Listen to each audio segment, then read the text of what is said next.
उस रात भारी वर्षा हो रही थी। चारों ओर बादल और घना अंधेरा छाया हुआ था। अचानक भयावह चीखें सुनाई देने लगी। पूरा वातावरण उस क्रंदन करती हुई चीखों से भर गया।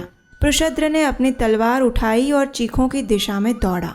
एक ही झटके में उसने तलवार के प्रहार से सिर धड़ से अलग कर दिया।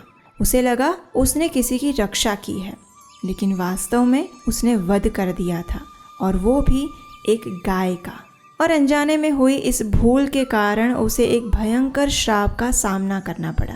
एक ऐसा श्राप जिसने उसके वर्तमान और आने वाले दोनों जीवन को परिवर्तित कर दिया। लेकिन आखिर उस रात को क्या हुआ था और कौन था पृषद्र? चलिए आज की इस पुरुषोत्तम मास विशेष श्रीमद् भागवतम कथा का श्रवण करते हैं और उजागर करते हैं इस रहस्य को।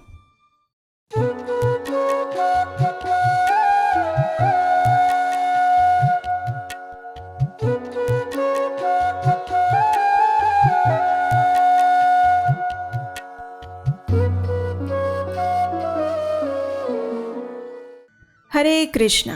भगवान श्री कृष्ण कहते हैं कि सभी मासों में पुरुषोत्तम मास उन्हें सबसे अधिक प्रिय है, और इस पुरुषोत्तम मास में यदि कोई व्यक्ति अल्प मात्रा में भी आध्यात्मिक कार्य करता है तो उसे उसका अनेक गुना अधिक फल प्राप्त होता है। और इसी पुरुषोत्तम मास के विशेष समय में अगर आप प्रतिदिन हमारे द्वारा सुनाई गई इन श्रीमद् भागवतम कथाओं का श्रवण कर रहे हैं तो आप निश्चित ही सौभाग्यशाली हैं और आप पर भगवान की विशेष कृपा है, क्योंकि हरि कथा सुनने का अवसर भी सबको नहीं मिलता। इसके लिए हम आपको धन्यवाद देते हैं। और चलिए आज की कथा यात्रा का आरंभ करते हैं। पिछले अध्याय में हमने सुना था कि श्राद्ध देव मनु के पुत्र सुद्युम्न जब वानप्रस्थ आश्रम स्वीकार कर लेते हैं तो श्राद्ध देव मनु अब अधिक पुत्र प्राप्त करने के विषय में सोचते हैं, और इस कार्य हेतु तपस्या करने के लिए वे यमुना नदी के तट पर 100 वर्षों तक तपस्या करते हैं।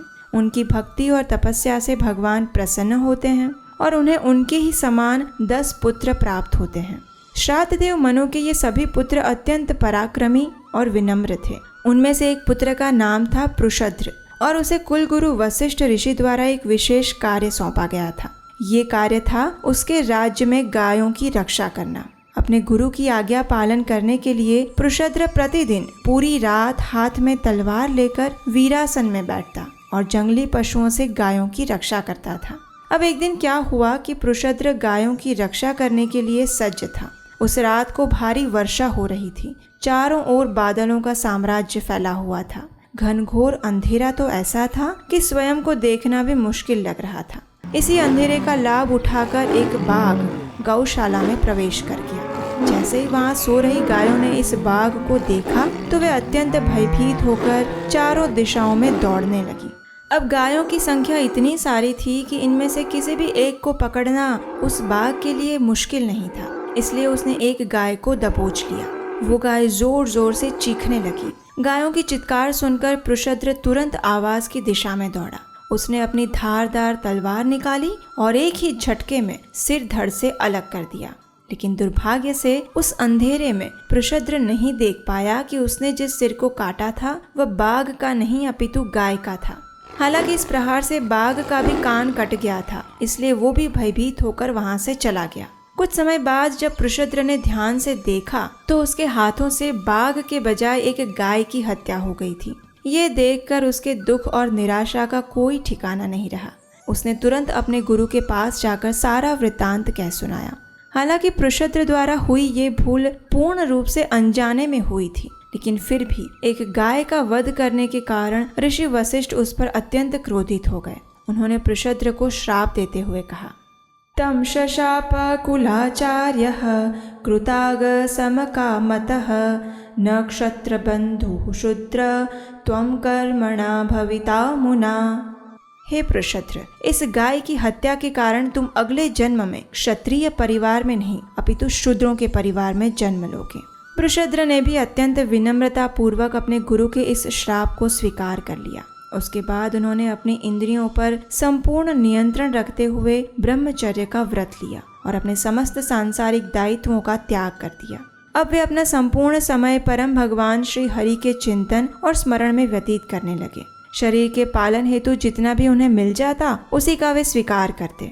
अगर नहीं मिलता तब भी वे संतुष्ट रहते। समस्त जीवों को एक समान दृष्टि से देखते और जीवन में आने वाली किसी भी परिस्थिति में समभाव बनाए रखते। उन्होंने पूर्ण रूप से भगवान वासुदेव की शरण ग्रहण कर ली थी और अब वे नित्य उनका स्मरण और कीर्तन करते रहते थे।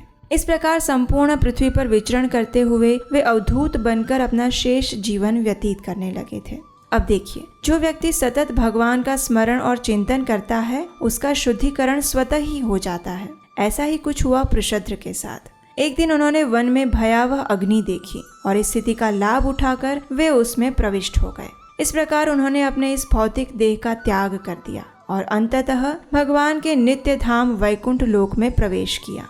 भगवान की संपूर्ण शरणागति स्वीकार करने के फल स्वरूप वे अपने गुरु के श्राप से भी मुक्त हो गए। परम भगवान श्री कृष्ण का संपूर्ण आश्रय स्वीकार करने से व्यक्ति अपने पूर्व जन्म के सभी पाप कर्मों और अपराधों से भी मुक्त हो जाता है।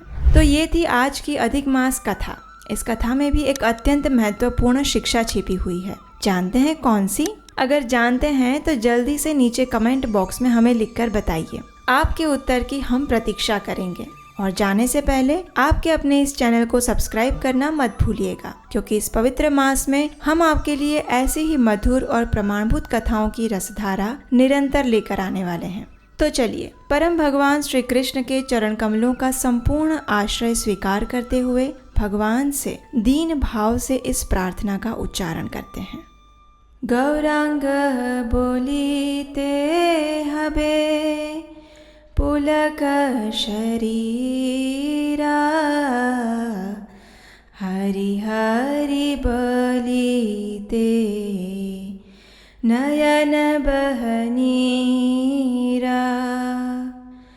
आर कबे नीताई चांदे करुणा होइबे,